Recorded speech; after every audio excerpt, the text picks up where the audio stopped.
ओम शांति। अव्यक्त महावाक्य है 8/5/69 1969 की है। मनसा वाचा कर्मणा को ठीक करने की युक्ति। अव्यक्त महावाक्य है मनसा वाचा कर्मणा को ठीक करने की युक्ति। आज बाप खास एक विशेष कार्य के लिए आए हैं। यहाँ जो भी सभी बैठे हैं वह सभी अपने को निश्चय बुद्धि समझते हैं। नंबरवार हैं, भले नंबरवार हैं लेकिन निश्चय बुद्धि हैं। निश्चय बुद्धि का टाइटल दे सकते हैं। निश्चय में नंबर होते हैं व पुरुषार्थ में नंबर होते हैं। निश्चय में कब भी परसेंटेज नहीं होती है, ना निश्चय में नंबरवार होते हैं। निश्चय में कभी भी परसेंटेज नहीं होती, ना निश्चय में नंबरवार होते हैं। पुरुषार्थ की स्टेज में नंबर हो सकते हैं, निश्चय बुद्धि में नंबर नहीं होते। वा तो है निश्चय व संशय, वा तो निश्चय होगा या संशय होगा। निश्चय में अगर जरा भी संशय, चाहे मनसा चाहे वाचा में अथवा कर्मणा में, लेकिन मनसा का एक भी संकल्प संशय का है तो संशय बुद्धि कहेंगे। ऐसे निश्चय बुद्धि सभी हैं। निश्चय बुद्धि की मुख्य परख कौन सी है? परखने की कोई मुख्य बात है? आपके सामने कोई नया आवे, उनकी हिस्ट्री आदि आपने सुनी नहीं, उनको कैसे परख सकेंगे? वाइब्रेशन आएगा। कौन सा वाइब्रेशन आएगा जिससे परख होगी? अभी यह प्रैक्टिस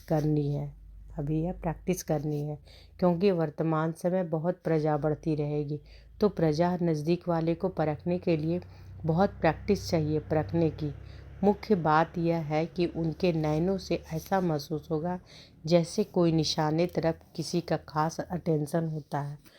तो उनके नयन कैसे होते हैं? तीर लगाने वाले व निशाना लगाने वाले जो मिलिट्री के होते हैं वो पूरा निशाना रखते हैं।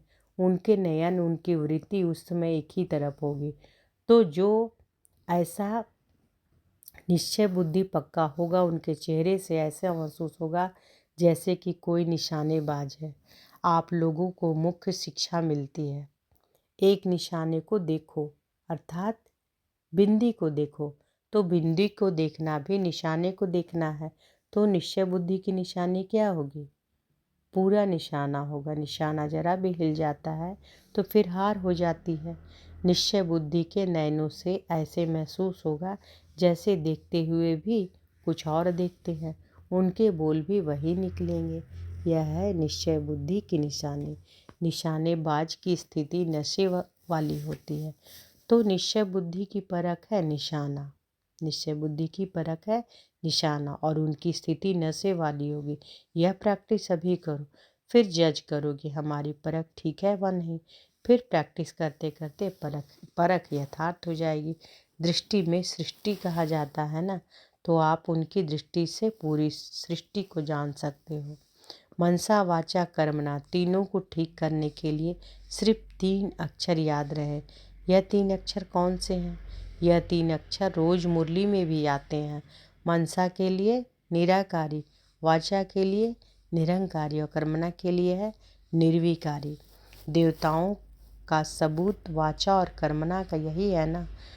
तो निराकारी, निरंकारी और निर्विकारी, यह 3 बातें अगर याद रखी तो मनसा वाचा कर्मणा तीनों को बहुत अच्छे रहेंगे। जितना निराकारी स्थिति में रहेंगे उतना ही निरंकारी और निर्विकारी भी रहेंगे। विकार की कोई बदबू नहीं रहेगी। यह है मुख्य पुरुषार्थ। यह 3 बातें याद रखने से क्या बन जाएंगे? त्रिकालदर्शी भी बन जाएंगे। अब भविष्य में फिर विश्व के मालिक।